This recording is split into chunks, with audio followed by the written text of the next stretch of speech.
did you find my gold locket?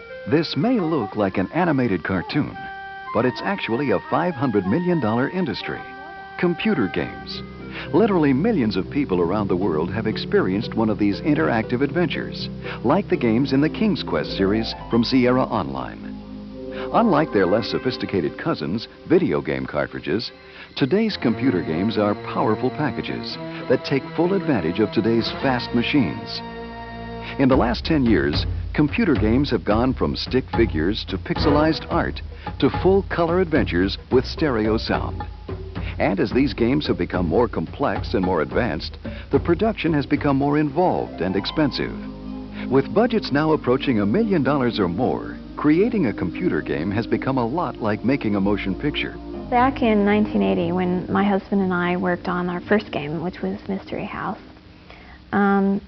we did all the work ourselves.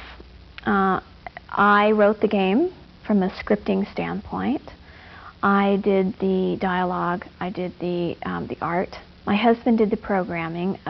He would take my art, put it into the game, and my scripting, and put it into the game, and he programmed it. Since King's Quest VI is so important to Sierra, we made sure that we assembled a crew of the best writers, artists, animators, and programmers that the industry has to offer. And not only that, we also brought in specialists like cinematographers and composers. King's Quest VI, the latest installment in the immensely popular series from California software publisher Sierra Online, is currently in production. The company employs over 500 people, all engaged in some aspect of computer game production. A game like King's Quest VI takes about 1.5 years to produce and has a budget of over $1 million. During this time, the designers and the artists work together to create a storyboard that outlines the entire project, just like in a motion picture. The difference is, in a computer game, you have to plan what the player is going to do and choose different responses and storylines based upon those actions. It's very much like a movie. The difference is that you are there as the player, playing the game. You're there. You're the one determining how this movie goes. Working from the storyboards, artists create backgrounds and characters, using traditional animation methods or video-captured technology that creates a more movie-like atmosphere. By using live costume actors, we can make the action as realistic as possible. That sequence can then be taken into a computer program, where an artist can modify the action and blend it with hand-painted backgrounds.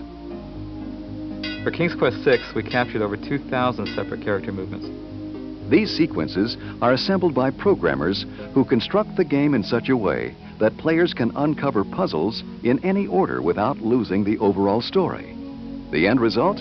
A mini-movie where the player directs the action. From the time I was a little girl, I always wanted to do movies. I mean, from the time I can ever recall telling people what I wanted to do for a living, I always said, I want to work in the movies, and I didn't mean in front of the camera. I really think that writing or scripting out an adventure game is more difficult than a movie. Playing a King's Quest game is like playing a beautiful fantasy film where you play the lead actor, the director, and you're also the audience, all at the same time.